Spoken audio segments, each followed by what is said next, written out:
When I was 21, 22, I went to Zimbabwe with Jess and two of my best friends. My buddy Ricardo, who's been on the pod, and my other buddy Smitty. He came with Rick. Never been on the pod. Ricardo has. Smitty. No, Smitty has not. Yeah. He can't. No, we'll never allow it. Worse than Graber. So Rick and Smitty came to Zimbabwe to meet up with Jess and I, and Jess and I were spending like 3 months in Zim at the time, and we went up to Lake Kariba, and Lake Kariba is absolutely stunning. Maybe Kyle can pull it up and show you. It's one of my favorite places in the world. I grew up houseboating there. It's the best, and it's got a lot of crocodiles. And so we went to the Fish and Game Club, which is where we always stay on the lake. And I showed them all the shit we used to do. You run around at night, you smack hippos on the butt, and you drive golf balls, and you do stupid shit, stupid African kid shit. The hippo slapping on the butt? It's really dumb. And I'm not encouraging anybody to do this. But one of the days we woke up and we're like, let's go fishing. And there's a little tinny boat, like a little square tinny boat that you row that, 4 people sitting in it, and it's riding this high off of the water. Okay. And so we wake up and we're like, let's go catch some bream, some tilapia. We'll cook them up for dinner right out in front of fish camp. A reasonable plan. Yeah, just go fishing with your friends. Nothing crazy. And so we load in, and it's really a boat built for 2 people, right? So, but we put 4 people in: me, Smitty, Rick, and Jess.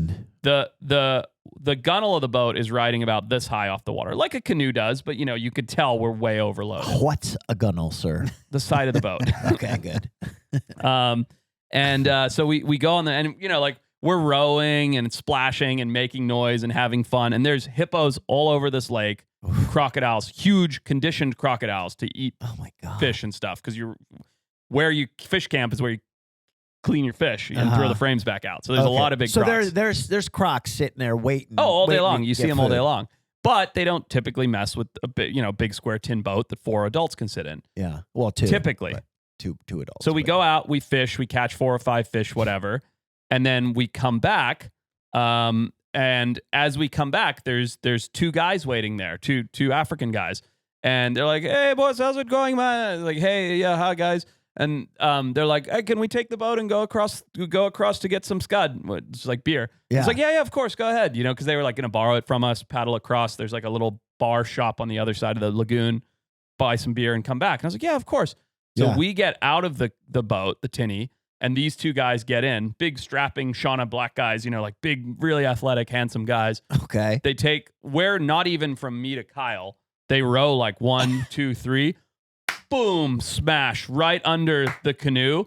Big, like 14, 15-foot Nile croc hits the tinny boat. Holy shit. Flips them over, grabs one guy, drowns him right in front of us, and we grab the other guy and pull him out of the river before the croc gets him. Yeah. We never saw the other guy again. We saw the croc. We saw the croc hit the boat. We actually didn't see the croc hit the boat. We saw the boat flip, and we all heard screaming and saw the boat flip. Yeah. And then we saw the croc's tail as the guy went under. Oh, my And we God. grabbed the other guy.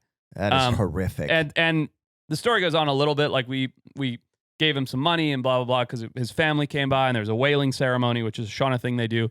But what had happened, to explain it, is we had been out there floundering around. It's kind of our fault, and I'm just being very honest.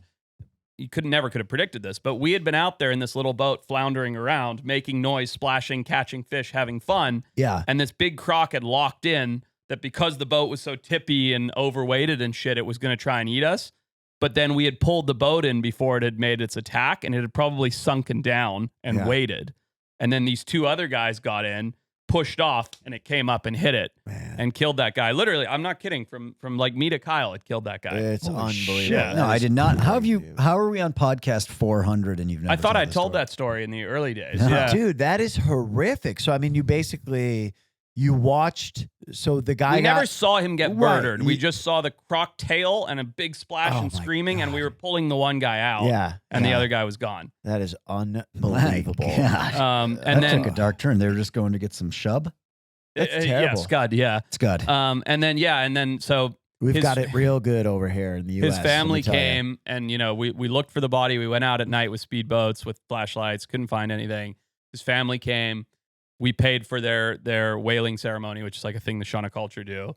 Then they wailed and played drums all night and cried all night, and we sat with them, and then it was over. So when you see an article like this that's in the news because it happened recently, right? And it says, of course, hippos are highly dangerous, killing 500 people a year. we know that most of them probably don't get reported. What Correct. would you, when they say 500 that's reported, what would you guess the real number is? Probably about 3 times that. Okay. Yeah, because if you think about where hippo attacks are happening, like I'm honestly shocked that this is in the news. Right. I really am. If you think about where hippo attacks are happening, I mean, literally, like going back to where my mom is right now in Angola, Yeah. there's no news. Right. You know what I mean? Like in the entire country. Yeah. I'm sure there is in the whatever the capital is there, the small city, but Yeah. you know what I mean? Like you go 10 miles outside of that, there's no news. Yeah, there's no way. There's nobody filming there. No, there's nothing. No footage. Nothing like that. I mean, Yeah. you saw the people she's sitting with. Like, Yeah. who do you think they're reporting to when somebody gets killed by a hippo? Dude, the Yeah, exactly. the story that you just told is really like just insane. I mean, you just for the wailing ceremony, how many people were there? See if you can find a clip just to show it, Kyle. Like Shauna, Shona, mourning or wailing ceremony. So like 12, 20 people. There's probably like, it was his whole family and part of the village, so probably like 20 or 30. But they don't, the way that, let's see if something comes up. Unveiling ceremony. Yeah, a Zim funeral. It's the same thing. It's probably pretty rare to see a video of this somewhere, huh? Well, it says right there, Zim funeral. Try that, the third one down. But basically, they play drums all night and they wail to get their emotion out. So Yeah. instead of like us, like here, yeah, put the audio on for a second. I think it's a skit. I don't know. Oh, it's a skit. That's why. But yeah, so it's not like this. I don't know what this is. So they're out there. This is how they mourn. So in that area where I grew up, and I grew up on a farm, so we had lots of workers on our farm. When someone dies tragically, instead of having a quiet funeral and burying them and sobbing and saying goodbye, you get everybody together, and it's like this emotional outpour. Yeah. So all night long, you're playing drums. There's a big bonfire. This is more of a Christian one. I don't know, whatever. Yeah, But yeah. yeah. There's a big. You're making a good here. visual. This is it. Listen, it's like this. Yeah, this is correct. Okay.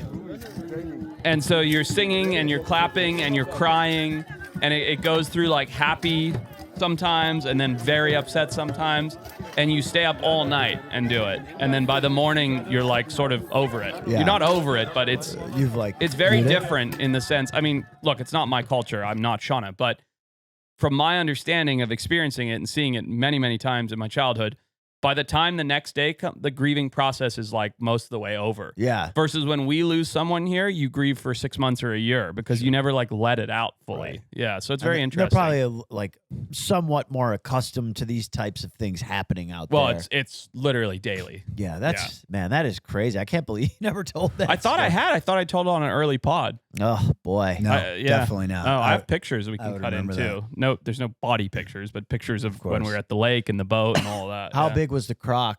You said 14 I'm feet. guessing 14 Oh, yeah, feet. you I'm did. completely making that up. You Yeah. know, all we saw was Big. like the back and tail as he went under. and- Enough to know that it's Yeah. very big. Oh yeah, Unbelievable, big man. enough that it attacked that 4-person duck boat. You know, Yeah. the tinny boat. Yeah, Yeah. it's how big of a boat if you wanted to go out on that water and know that a croc couldn't flip you? How big of a boat would you need? I mean, I would have said that boat was big enough. Okay. You know, so Yeah. I think it. Like I said, it was obviously a very strange situation where either the croc got startled or it had noticed that we were making a mess and splashing. Like it was not a usual circumstance, but. Look, that was probably a 9-foot boat. You know, like one of those little 2 benchers, That's square pretty boat. big. Yeah. Yeah, that's pretty big. But not big enough. But dude,